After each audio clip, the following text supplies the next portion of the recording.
प्रधानमन्त्री भएपछि संसद बैठकमा प्रधानमन्त्रीले नबोलेको भन्दै विपक्षीहरूले आलोचना गर्दै थिए। त्यहाँ जुन विरोध भयो, आलोचना भयो, त्यसले आयो भने बालेन र हाम्रो राजनीति दुईटालाई राम्रो हो। यो एकल काँटे भएर सम्पर्क विहीन हुँदाखेरि यही रोग हो, यो रोग हो। हुँदा हुँदा मान्छे के हुन्छ भने आफ्नै पार्टीका मेम्बरहरूसँग पनि भेट गर्न रुचाउँदैन। भोलि 182 मध्ये यी सांसदहरूले प्रधानमन्त्रीलाई नभेट्न पाउँदाखेरि त्यहाँ विद्रोहको स्वर आउँछ त्यही सदनभित्रबाट, त्यो 182। अगर त्यो स्वर आयो भनेदेखि त स्वतन्त्र पार्टीको त विनाश त्यही दिनदेखि सुरु हुन्छ। यो चुप्पीले बालेन भाइलाई के सोचेको छ त्यो उनीहरूले जानुन्, तर स्वतन्त्र पार्टी र हाम्रो राजनीतिलाई ठुलो धक्का पुगेको छ। हेर्दाखेरि हामी नेपालको मात्रै सोच्दछौँ, तर अस्तिको घटनाले मोदीले आफ्नै किसिमको नयाँ विचार उसले बनाइसकेको छ, सीले बनाइसकेको छ। दुनियाँका अरू राष्ट्र सरकार प्रमुखहरूले पनि बालेन प्रतिको सोचाइमा फरक आएको छ जस्तो लाग्छ। त्यसले चाहिँ हाम्रो भू राजनीतिमा हाम्रो जुन पहुँच छ त्यसलाई सङ्कीर्ण गरिदिन्छ। त्यो सङ्कीर्ण भयो भने हाम्रो अर्थतन्त्र डामाडोल हुन्छ। भू राजनीतिले खालि नेतासँग मात्रै कुरा गर्ने होइन नि, भू राजनीतिले हाम्रो सप्लाई चेन रोकिदिन्छ। अनि तपाईँले भन्नुभयो बालेन शाह एकलकाटे जस्तै हुनुभयो भनेर। बालेन शाहले यसरी एकलकाटे हुने हो भने त जनताहरूमा पनि भित्रभित्रै अर्कै शङ्कास्पद कुराहरू उत्पन्न हुन्छ क्या। जनताहरूसँग बोलिदिए हुन्थ्यो जस्तो लागिरहेछ अहिले बाहिर जनताहरूलाई, भने बोल्नुपर्छ भन्ने हो क्या खासमा। होइन, अहिले हेर्नुहोस् त, आज ट्रम्प चाइना गयो, उडिसक्यो अघि। यसरी एक अर्कासँग उनीहरू कन्ट्याक्टमा बसिराखेका हुन्छन्। कन्ट्याक्ट नभइकन राजनीति गतिशील हुँदैन क्या। एक्लै बसेर राजनीति आफै चल्दैन। त्यो एक्लै बसेर सम्पर्कविहीन बस्यो भने राजनीति उल्टो दिशामा चल्छ। उल्टो दिशामा राजनीति चल्यो भनेदेखि चाहिँ त्यसले देशवासी र छिमेकीलाई पनि असर पर्छ। एकछिनलाई भनौँ न, मेरो घरमा मैले यहाँ रातभरि यहाँ हो हल्ला गऱ्यो भने अगल बगल त कराउन आउँछन् नि त। यो सबै चिज भएको हुनाले आजको 21वां सदीको मेन जुन प्रगतिको स्रोतै कनेक्टिभिटी हो क्या। तपाईँहरूको यो क्यामेराले हाम्रो विचार र जनतालाई जोडिदिएको छ। हाम्रो विचारको कारणले जनताले देश चिन्न पाएको छ, राजनीति बुझ्न पाएको छ। त्यसले उसले मकै पोल्नेले पनि यो तपाईँहरूको प्रयासले उनी पनि अमेरिकन प्रेसिडेन्ट आज चाइना गयो, अब के असर पर्छ भनेर उनको दिमागमा पनि पस्न थाल्छ। यसरी राजनीति फैलिन्छ क्या। राजनीति फैलिएन भने राजनीतिले चाहिँ नुकसान गर्छ, त्यो सबैले बुझ्नुपर्छ। त्यो अब जसरी भारतमा नरेन्द्र मोदीले के भन्नुभएको छ भने भारतीय जनताहरूलाई अब चाहिँ सुन किन्न छोडिदिनुहोस् अथवा कम किन्नुहोस् भनेको छ, तेलहरूको पनि प्रयोग कम गर्नुहोस् भनेको छ। यसले भारतमा र नेपालमा भारतले त्यो नीति अवलम्बन गर्दाखेरि नेपालमा पर्ने असरहरू के होला? हेर्नुहोस्, 1 वर्षलाई भनेको छ अघि। यसको मतलब के हो भनेदेखि भारतमा जुन विदेशी मुद्रा आउँथ्यो त्यो घाटा हुँदैछ र अहिलेको तेलको भाउले को बढोत्तीले गरिदिँदाखेरि र तेलको भाउ सँगसँगै यो केमिकल फर्टिलाइजर त्यसको भाउ बढेको छ। यो बढ्ने बित्तिकै कस्ट अफ प्रोडक्सन बढ्छ, किन्ने क्रय शक्ति जनताको घट्छ दुनियाँभरि।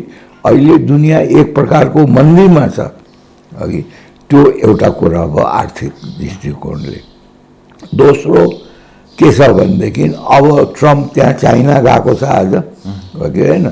अब चाइनासँग के कुरा हुन्छ, त्यो इरान युद्धकै विषयमा मेन कुरा हुन्छ र चाइनाले उसलाई अमेरिकालाई सहयोग गरे बापत चाहिँ उसले छुट पाउँछ, कन्सेसन पाउँछ, किनभने ट्रम्प त व्यापारी हो, उसले राजनीति मात्रै हेर्दैन, त्यसको असर भारतलाई के पर्छ त्यो हेर्न बाँकी छ होइन।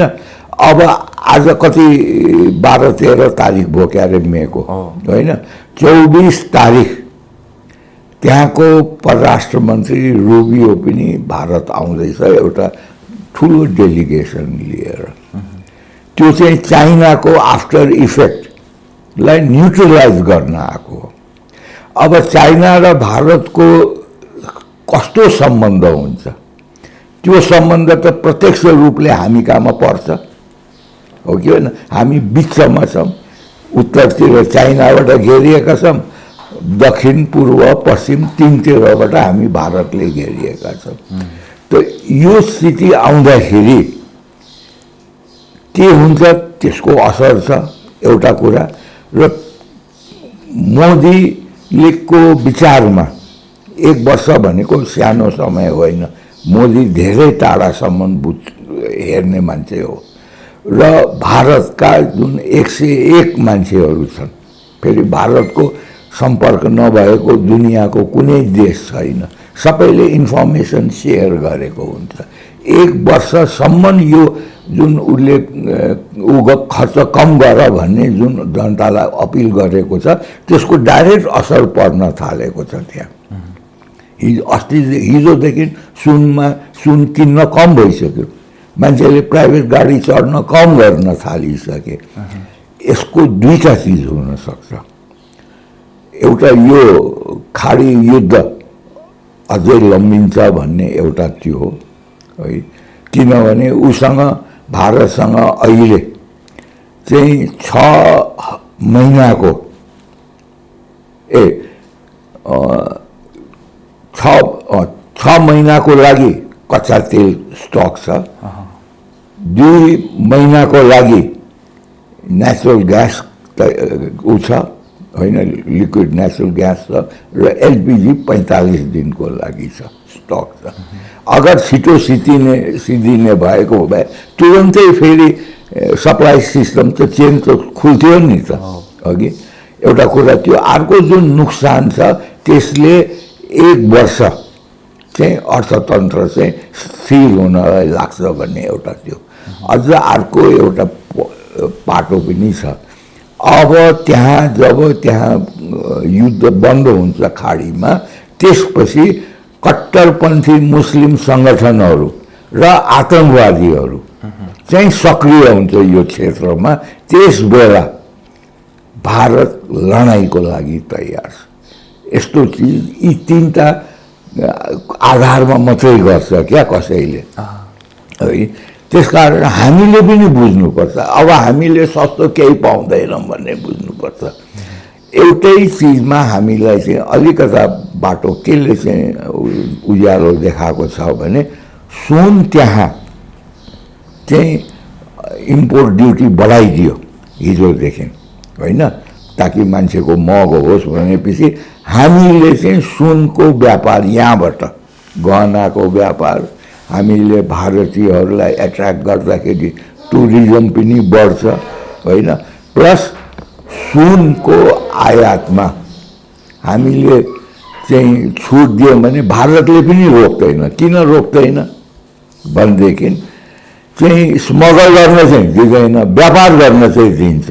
किन भनेदेखि उसको मेन उद्देश्य भारतीयहरूले सुन नकिनोस् भन्ने होइन, फरेन करेन्सी चाहिँ बाँचोस् भन्ने कुरा छ। नेपालमा आएपछि त भारतीय रुपियाँले किन्न पाउने भयो, अनि हाम्रा संस्कृतिहरू चाहिँ व्यापार गर्नलाई डलर काम लाग्ने भयो। एउटा आर्थिक फाइदाको चाहिँ त्यो छ, त्यो हाम्रो नेताहरूले बुझ्छ कि बुझ्दैन आफ्नो ठाउँमा छ। अर्को कुरा हामीले पनि अब उनले के भनेको छ भनेदेखि नेचुरल फार्मिङमा जानुपर्छ, यो केमिकल फर्टिलाइजरको बदलामा भनेको छ। भारत त अलरेडी पोहोर सालदेखि 1 करोड परिवारलाई नेचुरल फार्मिङ भनेको अर्ग्यानिक फार्मिङ हो। त तर साइन्टिफिक अर्ग्यानिक फार्मिङ हो। त्यो चाहिँ यो गोबरवाला होइन क्या, त्यो गुइठा बनाएर त्यस्तो गर्ने होइन। यसको चाहिँ अर्कै प्रोसेस छ, साइन्टिफिक प्रोसेस छ। तर गोबर र गौमुतकै कुरा छ, यसमा क्वान्टिटी कम लाग्छ। यो आर्ट अफ लिभिङले आविष्कार गरेको टेक्नोलोजी हो। मैले पनि त्यो चिज अस्तिको सरकार हुँदाखेरि, कङ्ग्रेस र एमालेको सरकार हुँदा रामनाथजीलाई कृषि मन्त्रीको हैसियतले धेरै सम्झाए, मैले सम्झाउन सकिनँ। आज भारत सरकारले नै त्यो आफ्नो राष्ट्रिय नीतिमा राखेको रहेछ भने हामीले पनि अपनाउनुपर्छ। यी चिजबाट हामीले सिक्नुपर्छ। डिजल पेट्रोलको खपत हामीले पनि घटाउनुपर्छ। अब भारतको त के छ भने मोदीले के भनेको छ भने भारतले सामान एक ठाउँबाट अर्को ठाउँ पठाउँदाखेरि रोडबाट नपठाउनु, भर्सक रोडबाट नपठाउनु, रेलबाट पठाउनु। किनभने रेल त बिजुलीले चल्छ, गाडी त बिजुलीले चल्दैन, हो कि होइन? त त्यसको हामी कहाँमा त रेल छैन। यो चिजले हामीले सिक्नुपर्छ। तर आज यो सरकारले एउटा निर्णय हिजो चाहिँ राम्रो गरेछ। बोर्डरमा चाहिँ जुन 100 रुपियाँभन्दा बेसीको सामानमा चाहिँ जुन कडाउ गरेको थियो, यो बजेटमा त्यहाँका जनतालाई आफ्नो घराइसी युज प्रयोग र आफ्ना व्यावहारिक प्रयोग भनेको बिहा बटुलोमा पनि किनमेल गर्न जान्छन् नि त, लुगा फाटो अगरम बगरम त्यो किन्न जाँदाखेरि त्यसको चाहिँ एमाउन्ट चाहिँ बढाउने यसपालिको बजेटमा आउँदैछ भनेको छ। त्यो एउटा राहतको कुरा हो र जनताको यो सरकारप्रतिको विद्रोहको एउटा आँधी चाहिँ त्यो एमाउन्ट र के सामान हो त्यसमा निर्भर गर्छ। त्यसमा आम जनतालाई नै असर पर्ने गर्नुपर्छ। आम जनता भन्नाले त्यो बोर्डरमा बस्नेलाई मात्रै होइन, बोर्डरको छेउछाउ बस्ने, जस्तो विराटनगर सहरमा बस्ने, इटहरी सहरमा बस्ने, त्यस्तै वीरगन्जको भए त्यस्ता मान्छे, त्यस्ता नेपालीले पनि सहुलियतको फाइदा लिन सक्यो भने यो सरकारको अर्को प्लस पोइन्ट त्यो हुन्छ। अब काम गर्दा गर्दै पनि बालेन सरकारले यो काम गर्दा गर्दै पनि भित्रभित्रै विद्रोह भइरहेको छ। रासपाका सांसद रमेश परसाईले पनि हिजो बालेन शाहको भनौँ न यो सरकारको नराम्ररी विरोध गरे क्या संसदबाट। उनले भने ओली र लेखकलाई अहिलेसम्म पनि सम्हाल्न सकेन भनेर विरोध जनाएका छन्। तपाईँ के भन्नुहुन्छ? होइन, अघि मैले भनेको त्यही चिज हो नि। यो एक्कल काँटे भएर कोहीसँग सम्पर्कविहीन भएर आफूले जे अर्डर गर्यो, स्ट्याटसमा लेख्यो, फेसबुकले देश चल्दैन नि। फेसबुकमा देश चल्ने भएको भए आज ट्रम्प 18 घन्टा प्लेनमा उडेर किन चाइना गयो? स्ट्याटसै लेखिदिन्थ्यो, फोनै गरिदिन्थ्यो। आई टु आई कन्ट्याक्ट भन्छन् क्या, आँखामा आँखा जुधाएर कुरा गर्न खोज्छ मान्छे, आम्ने सामने कुरा गर्न खोज्छ मान्छे। त्यसले के हुन्छ भनेदेखि मान्छेले आफ्नो मनको कुरा गर्न सक्छ। बालेनलाई एक त विदेशीहरूसँगको उनकोले जुन सम्पर्कविहीन भएर बसेका छन्, यसले हाम्रो नेपाल देशलाई ठुलो नोक्सान गरेको छ।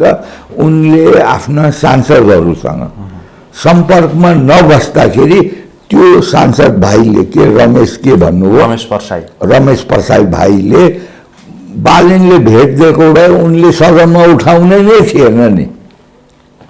भोलि गएर राष्ट्रिय समस्यामा सांसदले प्रधानमन्त्रीसँग, मन्त्रीहरूसँग आफ्नो कुरा स्पष्टसँग राखेर त्यसको चाहिँ के हो भनेर, सरकारको नीति के हो भनेर सांसदहरूले बुझेनन् भने उनीहरूले नै विद्रोह गर्छन् नि त।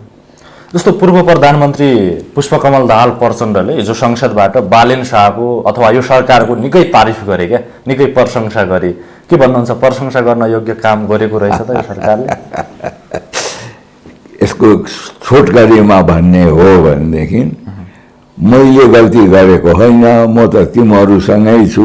दुईपल्ट मैले तिमीहरूको सभापतिलाई सँगै काम गरेको हो, गल्ती गर्ने चाहिँ कङ्ग्रेस र एमाले हो, मेरा चाहिँ सम्पत्तिका शुद्धिकरणमा चाहिँ जाँचबुझ नगर, म तिमीहरूकै सहयोगी हो र यो शान्ति प्रक्रिया टुङ्गाइदेऊ भनेको हो। अघि उनले पनि भन्ने मौका पाएको छ। जसरी यो सरकारले 24 गते लुकाएको छ, भदौ 24 गतेको जुन काण्ड लुकाएको छ त्यसमा छानबिन गरेको छैन, तिमीहरूले यो लुकायो, मेरो पनि यो 17,000 को हत्या र त्यहाँको नोक्सान जुन छ त्यो चाहिँ टुङ्गाइदेऊ भन्न खोजेको हो। उनले उसको खुट्टा समातेको हो, अरू केही पनि होइन। त्यो स्वार्थका लागि हो, त्यो स्वार्थको लागि हो। अब ओली र प्रचण्ड मिल्दैछन्, स्थानीय तहको चुनावको लागि अगाडि नै मिल्ने तयारी भइरहेको छ। स्थानीय तहमा अब आधीहुरी नै ल्याउने भनेर मिलिरहेको हुनसक्छ, के भन्नुहुन्छ तपाईँ? हेर्नुहोस्, टुटेको सिसा पनि जोड्ने अहिले प्रविधि आएको छ होइन। सिङ्गो सिसा र चर्केको सिसामा धेरै फरक हुन्छ, त्यसको स्ट्रेङ्थमा फरक हुन्छ होइन, त्यसमा कहीँ न कहीँ दाग देखिन्छ, चमकमा फरक हुन्छ। एकपल्ट टुटेको कम्युनिस्टहरू फेरि मिल्दाखेरि त्यो आत्मीयता हुँदैन, पहिलो कुरा त्यो। अर्को कुरा, अब नेक्स्ट जेनेरेसनमा त तपाईँ कम्युनिस्ट भन्ने चिजै पाउनुहुन्न भने, चाइनामा पाउनुहुन्न, नेपालमा पाउने कुरै भएन। यिनीहरू बुढा राँगा भइसके क्या, बुढा राँगाबाट प्रजनन त हुँदैन, के अरे भैँसी त भर्ना त हुँदैन।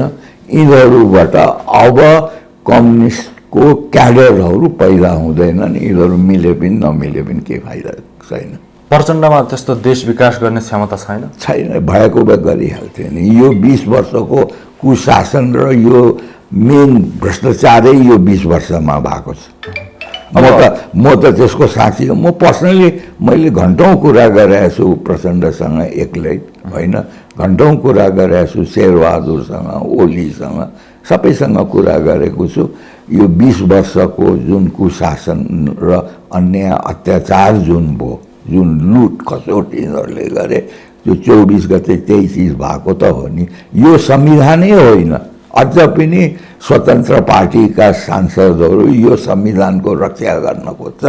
जसरी बहुदललाई गणतन्त्रलाई खाइदियो यही संविधानले, यिनीहरूले पनि यसको रक्षा गर्न खोज्यो भने यसले खाइदिन्छ। यो संविधानमा जति छिटो हुन्छ त्यति छिटो यसमा आमूल परिवर्तन गर्न सकेन भनेदेखि यस्तै भाँजो हाल्ने छ यो संविधानमा। तपाईँले अस्ति पनि 8वटा अध्यादेश ल्याउनु पर्ने कारण नै त्यो हो नि त। त्यसकारण पनि यो संविधानमा संशोधन चाहिन्छ भन्ने कुरा क्लियर कट छ। तर जुन किसिमको यिनीहरूले एउटा समिति बनाएको छ, त्यो समितिले संविधान बन्दैन, संविधानमा संशोधन हुँदैन, त्यसमा सर्वपक्षीय हुनुपर्छ। संविधानको यहाँ मान्छेले अर्थ नै बुझेको छैन क्या। संविधान पार्टीको लागि होइन, संविधान देशको लागि हो, देशको रक्षा गर्नको लागि, देशको जनताको चाहिँ अधिकारको रक्षा गर्नको लागि हो। त्यो नेताहरूलाई बाँध्ने चिज हो क्या, कर्मचारीलाई बाँध्ने चिज हो संविधान, न्यायालयलाई बाँध्ने चिज हो संविधान।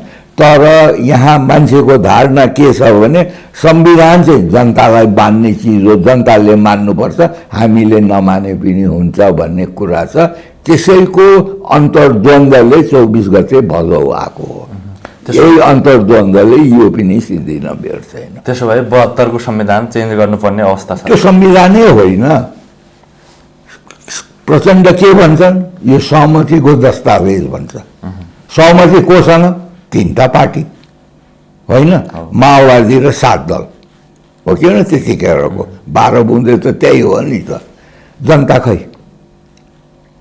अगर जनता 7 दलसँग थियो भने माओवादीले किन त्यति हिंसा गर्न पायो? अगर जनता माओवादीसँग थियो भने 7 दललाई किन फाल्न सकेन? जनता त कोहीसँग पनि रहन्छ, यिनीहरूसँग कार्यकर्ता मात्रै रह भन्ने त स्पष्ट भयो नि त, हो कि होइन? त्यस कारणले सर्वपक्षीय भएपछि मात्रै जनताको चाहिँ पार्टिसिपेसन हुन्छ, सहभागी हुन्छ।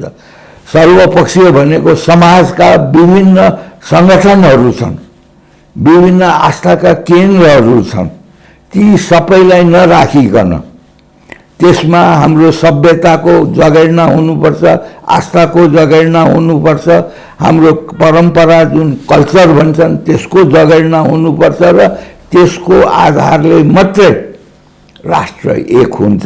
नभएदेखि पार्टीको नेताहरूले बनाएर र विज्ञहरूले बनाएको संविधान त्यो जनतालाई मान्य हुन नसक्छ। अब जनताको लागि संविधान बन्नुपर्छ।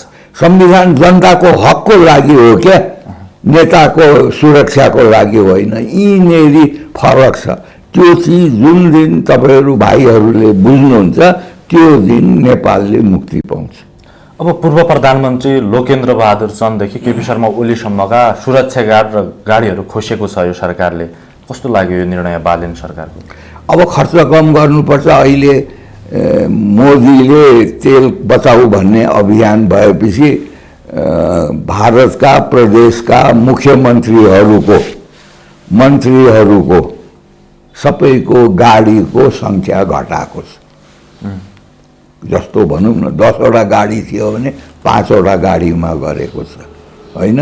उनीहरू किफायती गर्न थालिसके, आफ्ना कार्यक्रमहरू संयुक्त रूपमा गर्न थालिसके। वर्क फ्रम होम भन्ने जुन कुरा छ, अहिले हप्ताको 3 दिन चाहिँ घरबाट भर्चुअली काम गर्न थालिसके मान्छेले। भारतमा हेर्नुहोस्, जस्तो कोरोनाको टाइममा थियो, हो कि होइन? भाइहरूलाई त कोरोना त याद छ होला नि त, अघि त त्यस्तै थालिसक्यो।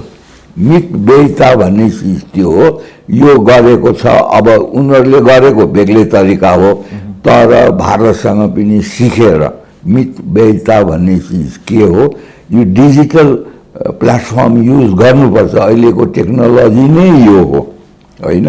तपाईँ अहिले भन्नुहोस् न, तपाईँ ब्याङ्कको पैसा ट्रान्सफर चाहिँ मोबाइलबाट गर्नुहुन्छ, अरू चिज मोबाइलबाट किन गर्न सक्नुहुन्न? आज म यही घरमा बसेर म दुनियाँको सम्पर्कमा छु तपाईँहरूको कारणले, यो टेक्नोलोजीको कारणले। यही टेक्नोलोजीले नै विकास लिएर आउँछ। मलाई हिजो त्यहाँ बोल्ने जतिजना वक्ताहरू थिए विभिन्न पार्टीका, सबैभन्दा राम्रो लागेको मलाई हर्क साम्पाङको हो। हर्क साम्पाङको सन्तुलित थियो, राष्ट्रलाई समेटेको थियो, त्यस्तो अरूसँग थिएन। एकअर्कालाई दोष लगाउने, खोट देखाउने मात्रै थियो, होइन? मेरो हर्कलाई यहाँबाट मेरो सल्लाह के हो भनेदेखि, जसरी हिजो प्रस्तुत भयो तिमी त्यहाँ सदनमा, अब फेसबुकमा पनि त्यसरी नै प्रस्तुत हौ, बोलीमा पनि त्यसरी नै, जनतासँग सम्पर्कमा आउँदाखेरि पनि त्यसरी नै प्रस्तुत हौ। र अब वरिष्ठ नेताहरू तिमीले भित्राउँदाखेरि सर्वजातीय गर, राष्ट्रिय नेता हुन खोज। यो सुदन किराँतीलाई ले पनि राजनीति बुझेको भए त्यो वरिष्ठको पगडी किन भिरेको र त्यहाँ के अरे कोशी प्रदेशको मुख्यमन्त्री भनेर किन डिक्लेयर गर्न लगाएको सुदनले हर्कबाट, र हर्कले किन डिक्लेयर गरेको? त्यसले उनलाई जातीय या जनजातिको चाहिँ, जनजातिको पनि होइन, विशेष जातिको किराँती जातिको चाहिँ नेताको रूपमा स्थापित हुँदैछ। त्यसबाट बाहिर निक्लिनुपर्छ। हिजोको जुन उनको सम्बोधन थियो त्यस्तो सम्बोधन हुनु पर्यो, राजनीति पनि त्यसरी गर्नु पर्यो। मैले जहिले पनि उनलाई बालेनको विकल्पको रूपमा आफूलाई प्रस्तुत गर। तिमीसँग सङ्ख्या छैन त्यो ठिक छ, तर बालेन पनि पहिले मेयरै थिए नि त। तिमी विकल्पको रूपमा अगर खडा भयो भनेदेखि जनताले रोज्न पाउँछ, तुलना गर्न पाउँछ। जस्तो आज मैले उनको कुराको व्याख्या गरेँ, उनको व्यवहारको व्याख्या गरेँ, भोलि जनताले पनि बालनले चाहिँ हर्कसँग सिकुन् नि भनेर त्यो गर्नुपर्छ। राष्ट्रिय नेता त्यसरी हुन्छ। अब जसरी महावीर पुनले हिजोतिर सामाजिक सञ्जालबाट मन्त्रीहरूलाई श्राप दिएका थिए क्या, हिजो संसदबाटै उनले श्राप आफूमाथि लिए, फिर्ता गरे। त्यो अब श्राप फिर्ता लिएपछि महावीर पुनको जुन अध्यादेश ल्याउन खोजेका थिए मन्त्री हुँदाखेरि, त्यो अध्यादेश बालेन सरकारले ल्याउँछ कि ल्याउँदैन? अब अघि म यही चिजमा भनिरहेको थिएँ, तपाईँले त्यही चिज सोधेन, म पुनजीलाई पनि यसैमा ल्याउनेवाला थिएँ। पुनले बडा इन्ट्रेस्टिङ कुरा गरेछ, महत्त्वपूर्ण कुरा गरेको छ। विकासको एनर्जी नै रिसर्च हो क्या र टेक्नोलोजी हो। त्यसको चाहिँ तपाईँ मन्त्रालय नराख्ने, एउटा प्राधिकरणबाट चलाउन खोज्ने, अनि एनर्जी यति छ, तपाईँको मिसिन ठुलो छ, कति घन्टा चल्छ त्यो मिसिन भन्नुहोस् त? तपाईँसँग 25 लिटरको ट्याङ्की छ तपाईँको मोटरसाइकलमा, तपाईँले 25 लिटर भर्नुभयो भने यहाँदेखि विराटनगर पुग्नु होला। तर तपाईँ 1 लिटर गर्नुभयो भनेदेखि त पर गएपछि त सिद्धिन्छ नि। त्यसपछि के गर्नुहुन्छ? त्यसपछि त तपाईँको मोटरसाइकल फालेर ट्रकमा हालेर अनि ट्रकमा पछाडिबाट बस्नुभन्दा अर्को उपाय त हुँदैन नि। यसले जुन इनोभेटिभनेस हुन्छ मान्छेको, साइन्स भनेको चिज, म आफै एउटा साइन्सको स्टुडेन्ट भएको हुनाले साइन्स नै सत्य हो। यहाँ कहिलेकाहीँ म हाम्रो डाक्टर केसीको सुन्छु, होइन, उनी नै साइन्स सत्य हो, सायद मैले भनेको सुनेको पनि होला उनले। तर साइन्सले नै अहिलेसम्म यहाँ पुर्याएको हो नि। यो टेक्नोलोजी सबै रिसर्चबाट आएको हो। तपाईँले त्यो मन्त्रालय खडा गर्नुभयो भने हरेक व्यक्तिमा इनबोर्न क्यापेसिटी हुन्छ। तपाईँले मौका दिनुभयो भने त्यो फस्टिन्छ क्या। त्यो जुन हिरा हुन्छ नि, काँचो हिरा जुन हुन्छ, त्यसमा तपाईँले कतिवटा कट लगाउनुहुन्छ, कतिवटा तपाईँले एङ्गल बनाउनुहुन्छ, त्यस हिसाबले त्यो चम्किन्छ क्या। तपाईँले त्यसलाई 4वटा मात्रै कट लगाउनु भयो भने 4वटा ठाउँबाट मात्रै रिफ्लेक्सन हुन्छ नि, लाइट त चमक रिफ्लेक्सन त हो नि, हो कि होइन? तर जो एक्सपर्ट छ त्यसले त त्यही चिजमा 50वटा कट लगाइ एङ्गल बनाइदिन्छ। यो चिज तपाईँहरूमा गुणमा छ नि, त्यो डेभलप गर्ने चिज चाहिँ यो हो, यो मन्त्रालय हो। त्यो उनी एउटा साइन्सको भएको हुनाले, होइन, साइन्टिस्ट भएको हुनाले यो चिज चाहिँ सिरियसली लियोस्। नेक्स्ट आउने जेनेरेसन, नेपाली जेनेरेसन, तपाईँहरू पछिका जुन जेनेरेसन र तपाईँहरूलाई पनि एउटा आफ्नो रिसर्च गर्ने, आफ्नो क्यालिबरलाई चाहिँ चम्काउने र आफ्नो ज्ञान बाँड्ने चिज हो क्या त्यो मन्त्रालय। अब त्यो बालनले बुझुन्, उनी त एउटा इन्जिनियर हुन्, रविलको दिमागमा पस्छ कि पस्दैन त्यो चाहिँ मलाई थाहा छैन, किनभने उनको त्यो किसिमको सोचाइ छ कि छैन। तर एउटा साइन्टिस्टले भन्नुपर्ने कुरा, मलाई त्यहाँ मैले आफ्नो स्ट्याटस पनि लेखेको छु, हिजोको त्यहाँको सम्बोधनमा सबैभन्दा 1 नम्बर हर्क, 2 नम्बर महावीर पुनजी, 3 नम्बरमा के अरे ज्ञानेन्द्र शाही है, त्यो मैले भनेको छु। अरू सबै बोकस हो, त्यो सुन्नु र नसुन्नुसँग केही मतलब छैन। हामी अन्तिममा छौँ। अन्तिममा चाहिँ राष्ट्रपाले चाहिँ गृहमन्त्री पाएको छैन अहिलेसम्म पनि। 182वटा सांसदहरू छन्, तर एउटा गृहमन्त्री छान्न सकेको छैन। के भन्नुहुन्छ? 182 सांसद असक्षम हुन् त? किन गृहमन्त्री किन पाएको छैन? त उसैसँग छ, प्रधानमन्त्रीसँग छ, यही मन्त्रालय, यही मन्त्री परिषदसँग छ, छैन भन्न पाइँदैन। त्यो कुनै एक्सक्युज होइन, होइन। हिजो रवि लामिछानेलाई पनि पत्रकारहरूले यो प्रश्न सोधेका थिए। त्यो बेकारको प्रश्न, तपाईँले बुझ्दै हुनु। गृह मन्त्रालयले काम गरेको छ कि छैन त्यो चाहिँ हेर्नुहोस् न। अनि गृह मन्त्रालय भएपछि गृहमन्त्री अनिवार्य रूपमा सदनमा उपस्थित हुनुपर्छ भन्ने हो। होइन, त्यो चाहिँ अब बालेनलाई सोध्ने। त्यही त म भन्दैछु त, बालेनले आफ्नै व्यवहारले यो रोग हुन्छ क्या, मान्छेसँग कन्ट्याक्टमा नबस्दा बस्दै के हुन्छ भने आफ्नो स्वास्नीसँग पनि मान्छे डराउँछ, छायासँग पनि डराउँछ। कहीँ त्यो रोग बालेनलाई भेट्यो भनेदेखि त हाम्रो प्रधानमन्त्री हुनु र नहुनुमा चाहिँ केही फरक छैन। प्रधानमन्त्रीको प्रेजेन्सले देशलाई अगाडि बढाउँछ, प्रधानमन्त्रीको एब्सेन्सले देशलाई डुबाउँछ, त्यो चाहिँ याद गर्नु। सुदन गुरुङले अस्ति के भनेका थिए भने यदि म गलत छु भने आरोप के अरे प्रमाणित होस्, होइन भने म कसैलाई पनि छोड्दिनँ, मिडियालाई पनि छोड्दिनँ भने। सुन्नुहोस् न, यस्ता फोकटिया कुराको तपाईँहरू वास्ता पनि नगर्नुहोस्।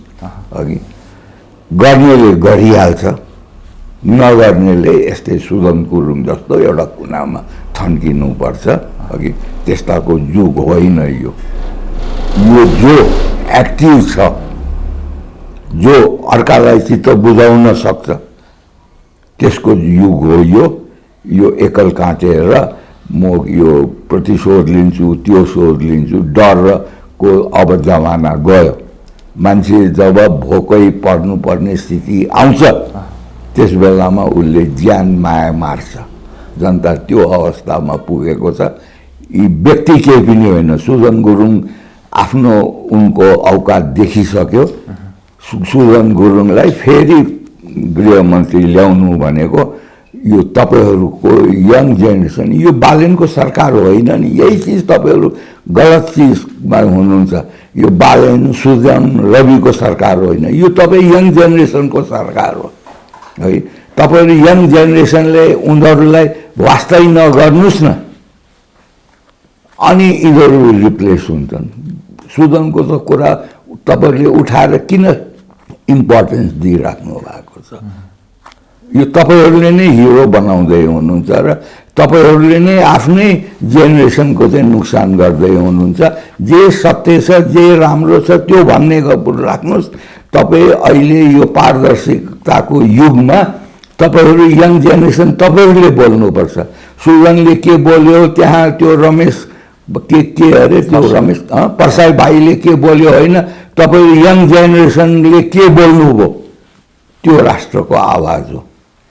यी 182ले त्यो राष्ट्रको प्रतिनिधित्व गर्ने यो 1 महिना चान्सुन जुन भएको छ, 40-45 दिन भएको छ, त्यसले उनीहरूलाई जनताले तौलिसके। हामी जस्ताले चाहिँ तौलिसकेका छ। अब भारतले, चाइनाले कुन दृष्टिकोणमा हेरेको छ? म अहिले भनौँ भने मलाई आरआइपीको ऊ लाग्ला, ट्रोल गर्न थाल्ला। तर तपाईँहरू सतर्क भएर बस्नुहोस्। अघि तपाईँहरूको जेनेरेसन मासियो भने नेपाल मासिन्छ। बालेन मासिएर केही हुँदैन, रविको हराएर केही हुँदैन, सुदन नभए केही हुँदैन। तपाईँहरूको जेनेरेसनमा चाहिँ विकृति आयो भने अर्को जेनेरेसन नेपाली जन्मिँदैन। त्यो चाहिँ याद राख्नुहोस्। विकृत समाज तपाईँहरूले जन्माउनुहुन्छ, त्यसले नेपालको संरक्षण गर्दैन। अब पूर्व सञ्चार मन्त्री जगदीश खरेलमाथि जुन आरोप लागेको छ, त्यो आरोप प्रमाणित भयो भने म राजनीतिबाट नै राजीनामा दिन्छु भनेका छन्। फेरि मैले भने नि, तपाईँहरू यस्ता मान्छेको किन कुरा गर्नुहुन्छ? होइन, स्मार्ट टेलिकममा त्यत्रो अरबौं रुपियाँ घोटाला गरेको छ। त्यही चिज सुन्नुहोस् न, जो कराएर बोल्छ त्यहाँ कराउने स्वतन्त्र पार्टीका बाहेक अरू कसैले कराएर बोलेको सुन्नुभयो? हाम्रो एमालेको तर्फबाट बादलले बोले, रामबहादुरले बोले, उनले घोच्ने गरी पुरा काण्ड भर्ने पुग्ने गरी भने, तर सबै भाषामा बोले नि त। त्यो चाहिँ तपाईँको जेनेरेसनले कहिले सिक्ने? त्यो अच्छे व्यवहार के पैसै नै लग्थे भन्छ क्या। राम्रो व्यवहार गर्नलाई तपाईँलाई पैसा लाग्दैन नि, तपाईँलाई फाइदै हुन्छ। तपाईँले दुश्मनी हटाएर तपाईँले साथी पाउनुहुन्छ, सहयोगी पाउनुहुन्छ। बोलीमा धेरै चिज भर पर्छ, त्यो चाहिँ भाइहरूले याद गर्नु। हस्, यहाँको अमूल्य समय र संवादको लागि धेरै धन्यवाद।